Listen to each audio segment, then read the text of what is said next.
Yo, salut tout le monde, c'est Gata Volgar, j'espère que vous allez bien, moi pour ma part je vais plutôt bien, j'espère que vous avez passé une bonne journée. Aujourd'hui on se retrouve pour une nouvelle vidéo, donc on se retrouve pour le débrief du match Luton Town Manchester United, match qui comptait pour le troisième tour de Carabao Cup, victoire de Manchester United sur le score de 3-0, les buteurs dans ce match.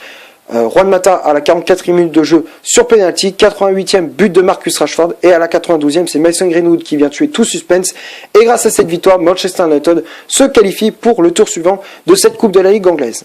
Avant toute chose aussi, avant que je commence principalement mon débrief pour rentrer dans le cœur du sujet, je voudrais vous annoncer que je me suis ouvert un compte Instagram. Alors j'avais déjà un compte Instagram, mais c'est bien évidemment pour moi, pour ma vie privée bien évidemment, mais je m'en suis ouvert un autre, voilà, concernant ma chaîne YouTube, voilà, donc ça concerne un petit peu les infos mercato, ça de Manchester United et du Paris Saint-Germain, ça annonce aussi par exemple les blessures.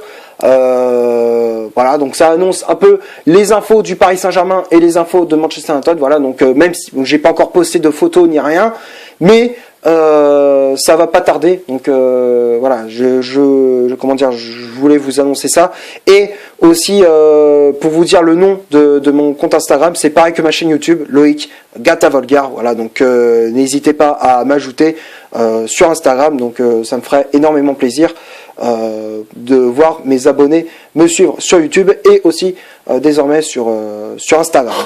Voilà, donc la petite annonce elle est passée. Donc on va rentrer dans le débrief, dans le cœur du sujet. Donc pour débriefer un petit peu ce match entre Luton Town et Man United, pour débriefer ces 90 minutes. 45 premières minutes, bon, un petit peu compliqué de la part des hommes de Solskjaer. Voilà, donc voilà, on a senti Manchester United un petit peu jouer avec le frein à main, si on peut dire ça comme ça. Alors, il y avait des occasions, c'est vrai, en première mi-temps, mais malheureusement, on n'arrivait pas à concrétiser nos occasions. Voilà, on avait en face une équipe de Luton Town qui avait mis un petit peu le bus aussi. Voilà, même s'ils avaient mis en place un 4-3-3, ils avaient mis le bus en place, donc forcément, c'était compliqué pour les Red Devils de passer. Ensuite, donc on s'était créé des occasions, notamment avec Jesse Lingard, avec Juan Mata ou encore avec la recrue Donny van de Beek, mais on n'arrivait pas à trouver la solution. Et voilà, donc on a un petit peu pataugé dans ce match-là, on a un petit peu pataugé en termes d'occasions ratées, on a un petit peu pataugé dedans. Et après, on a réussi au fur et à mesure du match à décanter la situation. Il fallait vraiment attendre la 44e minute de jeu, la fin de la première mi-temps pour qu'on ouvre le score. Grâce à Juan Mata, voilà, donc tout part d'une action, voilà, de la part des joueurs de Manchester United. Donc on avait un ballon de la part de Brandon Williams, voilà, donc il lance en profondeur Jesse Lingard, le centre de l'ailier anglais est dégagé par la défense de Luton Town, ballon récupéré par Brandon Williams et du coup il provoque, voilà, dans la surface de réparation, il provoque avec un penalty obtenu, voilà, donc on a obtenu un penalty grâce à Brandon Williams et à la 44e, Juan Mata s'en charge pour le tirer et il prend à contre-pied le gardien de Luton Town, donc du coup ça fait 1-0 pour Manchester United, donc ça fait on mène on mène sur ce score de 1-0, voilà, on a un but d'avance par rapport à l'adversaire. Donc du coup on rentre au vestiaire avec cette avance d'un but. Second mi-temps, on essaye d'enfoncer le clou, mais on n'y arrive pas trop. Voilà, on essaye de trouver la solution, mais on n'y arrive pas trop justement. Après en face, ils se sont créés 2-3 occasions dangereuses, notamment avec Hilton, Lualua ou encore Clark. Voilà, ils se sont créés quelques occasions aussi, même s'ils ne se sont pas créés d'énormes occasions, mais ils se sont créés quelques-unes assez intéressantes. Et voilà, on est quand même resté très solide derrière. Notamment, on avait remis la charnière centrale Eric Bailly associé à Harry Maguire.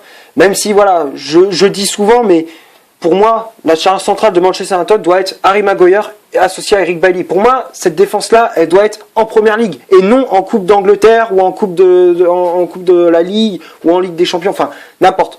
Je veux que ça soit en championnat. En Ligue des Champions, il faut la mettre aussi, mais dans les coupes nationales du genre Carabao Cup, FA Cup, voilà, tous ces trophées-là.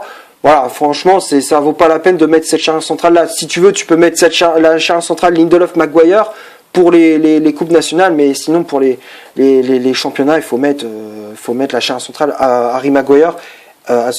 Harry Maguire et Eric Bailly. Voilà, pour moi, c'est cette charnière centrale là qu'il faut pour les matchs en championnat. Voilà, pour moi, il n'y a pas d'autre solution pour avoir une défense très solide à Manchester United.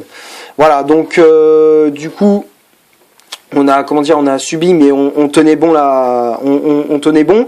Et voilà, après la 81e, voilà, on avait subi une occasion, mais heureusement que le deuxième gardien de Manchester United, Dean Henderson, voilà, formé au club, fasse une belle intervention, voilà, une parade un peu miraculeuse, si on peut dire ça comme ça. Franchement, très belle parade de la part du gardien de Manchester United. Donc franchement, il nous a sauvés, on peut dire ça comme ça. Bonne doublure pour David De Gea. Donc franchement, il est intéressant, voilà, je le connaissais pas trop, voilà, alors il a été, je l'avais découvert en même temps que vous lorsqu'il avait fait son prêt la saison passée à Sheffield United. Là, il revient à Manchester United pour montrer de quoi il est capable, et franchement, ça vaut bien le coup, ça vaut bien le coup de le faire jouer, de le titulariser. Donc franchement, ça vaut le coup, et franchement, il nous a montré de quoi il était capable. Donc voilà, donc Dean Henderson, il a fait une bonne intervention et un bon match aussi.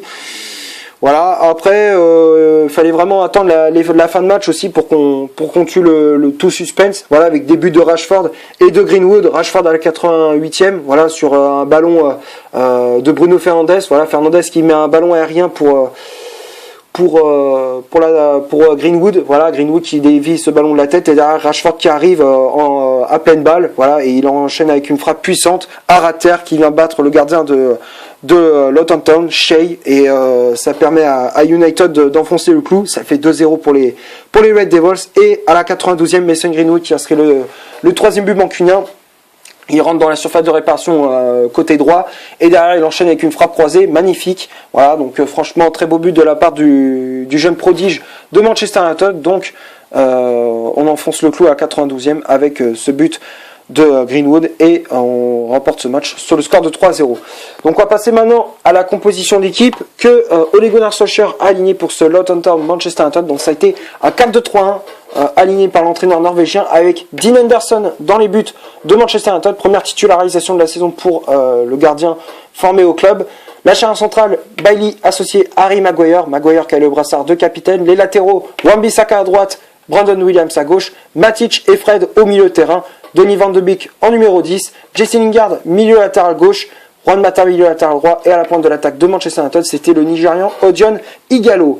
Après, il y a eu les remplaçants qui étaient entrés en jeu. Il y avait Marcus Rashford, comme je disais, qui était entré en jeu à la place de Odion Ighalo, Greenwood à la place de Mata, et Bruno Fernandes à la place de Donny van de Beek.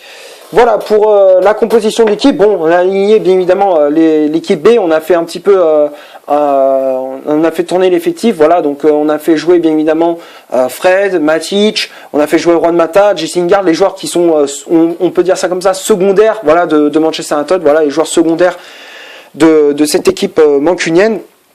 Bon, après, comme je dis en début de match, on avait du mal avec Van de Beek, avec Ighalo, Mata, Lingard, même s'ils se sont créés de bonnes opportunités, mais malheureusement, on n'arrivait pas à tuer l'adversaire, on n'arrivait pas à tuer le match. C'est un petit peu le regret que j'ai dans ce match-là, mais voilà, après, c'est vrai que lorsqu'on a fait rentrer Rashford et Greenwood, ça a fait la différence. Donc après, en fin de match, j'étais satisfait de la prestation des Red Devils. Donc on va passer maintenant aux statistiques de cette vidéo. Donc on va commencer par celle de Luton Town. Le club de 3ème division anglaise, c'est 42% de possession de balle, 10 tirs au total, donc 2 tirs cadrés, 385 passes au total, donc 80% de passes réussites, 15 fautes commises, 2 cartons jaunes, 0 carton rouge, une position de hors-jeu et 4 corners obtenus par les locaux, l'équipe locale, voilà. Et du côté de Manchester United, les Red Devils, c'est 58% de possession balle, 19 tirs au total, donc 12 tirs cadrés, 543 passes au total, dont 86% de passes réussites, 16 fautes commises, 1 carton jaune, 0 carton rouge, 6 positions d'hors-jeu et 8 corners obtenus par les Red Devils. Voilà, donc j'ai pas grand chose à dire dans les statistiques. C'est vrai que, comme je le disais, Manchester United avait eu du mal à tuer devant, même si à tuer le match. Voilà, même si on s'était créé des occasions, on avait du mal à finir nos actions, on avait du mal à soigner notre finition. Voilà, il faut qu'on soigne vraiment notre finition. C'est un petit peu notre défaut. Voilà, quand on aligne l'équipe B Voilà, donc c'est vrai qu'on a eu un petit peu de mal à trouver la solution dans cette rencontre. Mais sinon, hormis ça, on avait la possession du ballon, il n'y avait pas de souci. Donc franchement, un match globalement correct de la part des hommes d'Ole Gunnar Solskjaer. Voilà, donc on va passer maintenant au top et au flop de cette vidéo. Donc on va commencer par Dean Henderson, le gardien de Manchester United. Franchement, il m'a plu. Voilà, franchement, il a été assez intéressant. Dans ce match-là, il a fait 2-3 belles parades. Voilà, donc même si bon, il n'avait pas grand-chose à se mettre sous la dent, même si voilà, comme je disais, il a eu 2-3 arrêts à faire, mais voilà, c'était pas trop compliqué à part en fin de match à 81e où il avait une main salvatrice. Franchement, il sort un arrêt d'extraterrestre, si on peut dire ça comme ça, Dean Henderson. Donc franchement, très bon match de la part du gardien formé à Manchester United. Donc pour moi, Dean Henderson, je mets dans le top. Ensuite, la charnière centrale, Maguire-Bailey, les deux, je les mets dans le top. Franchement, ils ont été très solides. Maguire qui a montré qu'il était le capitaine, qui était patron de la défense de Manchester United. Donc voilà, donc pour moi, Maguire, je le mets dans le top. Eric Bailly aussi, qui a été très très bon dans ce match-là. Voilà, donc pour moi, Eric Bailly, je le mets dans le top. Il a fait 2-3 bonnes interventions et tout. Il a eu un match aussi, un match relax, voilà, comme Maguire. Donc pour moi, je le mets dans le top. Ensuite, les latéraux, Wan-Bissaka et Brandon Williams, les deux je mets dans le top. Wan-Bissaka, pardon, qui était un petit peu en difficulté en première mi-temps, mais il a relevé son niveau de jeu. Voilà, ça a été intéressant, match intéressant de la part du latéral de Manchester United. Donc pour moi, je le mets dans le top. Brandon Williams aussi, voilà, dans l'ensemble, il n'a pas été mauvais. Il a dressé 2-3 bons centres sur son côté. Voilà, donc dans l'ensemble, il a pas été mauvais. Donc pour moi, Brandon Williams, je le mets dans le top. Le milieu de terrain, Matic et Fred, les deux j'ai mis dans le top. Matic qui a récupéré pas mal de ballons sur son côté, voilà, enfin son côté gauche, voilà, il devait occuper la zone de Jesse Lingard, voilà, pour récupérer les ballons. Donc dans l'ensemble, Matic, il a fait un bon match, donc pour moi Matic je le mets dans le top. Fred pareil, il devait s'occuper de la zone droite, voilà, entre Juan Mata et Donny van de Beek. Donc franchement. Il a aussi il a montré de quoi il était capable. Ça a été un petit peu le moteur du milieu de terrain de Manchester United. Voilà, donc pour moi, Fred, je l'ai trouvé assez intéressant. Donc pour moi, je le mets dans le top. Ensuite, Donny van de Beek. Donny van de Beek qui a pas fait un match dégueu. Franchement, pour moi, il a été très très bon. Même si voilà, il avait du mal à concrétiser ses occasions, à trouver la solution. Dans l'ensemble, il a fait une bonne prestation, il a récupéré pas mal de ballons au milieu de terrain, il s'est projeté vers l'avant, il a un peu participé à toutes les tâches qu'on lui a demandé, donc c'est-à-dire récupérer les ballons, attaquer, voilà, distribuer. Donc franchement, il a fait un match très complet, Donny van de Beek, donc pour moi, je le mets dans le top. Ensuite, les ailiers, Juan Mata et Jesse Lingard, les deux je mets dans le top. Franchement, Jesse Lingard qui a été bon, voilà, franchement. Alors, est-ce que ça a été le déclic, le fait qu'il avait marqué je vous rappelle qu'il avait marqué en fin de saison face à Leicester. Donc du coup, c'est ce qui nous avait permis d'assurer le billet pour la Ligue des Champions. Est-ce que c'est peut-être ça qui lui a peut-être reboosté? Est-ce que c'est peut-être le fait que ça l'a remis en confiance? Je sais pas, mais en tout cas, j'ai trouvé assez intéressant. Voilà, il a fait une bonne prestation. Donc pour moi, Jesse Lingard, je le mets dans le top. Juan Mata aussi, qui a été bon aussi sur son côté, même si voilà, il a manqué un petit peu de vitesse, mais hormis ça, il a été très très bon sur son côté. Voilà, donc il a donné pas mal de ballons dans la profondeur pour Ighalo et tout. Voilà, donc dans l'ensemble, il a fait un match correct, l'ailier espagnol. Donc voilà, donc pour moi, Mata, je le mets dans le top. Ensuite, Ighalo, bon voilà, pour moi, ce serait peut-être le flop, voilà, de cette de ce match. Voilà, donc pour moi, Johnny Ighalo, je le mettrais dans le flop. Pourquoi? Parce que bon, à chaque fois, il voulait tout, il était tout le temps, borné, on va dire ça comme ça, pour essayer de marquer à lui tout seul. Lui, il voulait faire la différence à lui tout seul, mais voilà, à chaque fois, ça marchait pas. Il a fait preuve d'individualité, voilà, donc il a préféré l'individualité par rapport à l'altruisme. Du coup, il a pris souvent de mauvaises décisions dans ce match-là. Donc voilà, mais après, j'ai préféré l'entrée en jeu de Marcus Rashford, je vais pas te mentir, par rapport à Ighalo. Donc voilà, donc pour moi, Ighalo, je mets dans le flop. Après, Rashford, comme je te disais, il a fait une bonne entrée en jeu. Pour moi, Rashford, je le mets dans le top. Il a montré de quoi il était capable. Il est rentré, bam, une occasion, un but. Il a entré en jeu très efficace de la part de l'attaquant de Manchester United. Donc pour moi, Rashford, je le mets dans le top. Ensuite, Greenwood, Voilà, franchement, très bonne entrée en jeu de la part de Mason Greenwood qui a apporté efficacité devant le but. Il a apporté beaucoup de balles, beaucoup de danger à l'attaque de Manchester United. Voilà, donc pour moi, Greenwood, je mets dans le top. Et Fernandes aussi.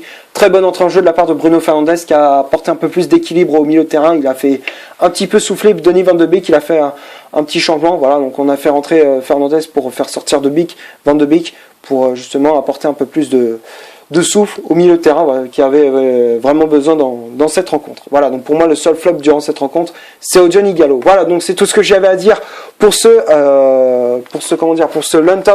Luton Town, Manchester United. J'espère que la vidéo vous aura plu. Si c'est le cas, vous laissez un énorme like. Tu cliques ici pour t'abonner pour rien rater de mes vidéos. Tu cliques ici pour en voir une autre si tu le souhaites. N'hésite pas aussi à t'abonner à mon compte Instagram, voilà, que je t'avais dit en début de vidéo. D'ici là, portez-vous bien. On se retrouve pour une prochaine vidéo. Ciao.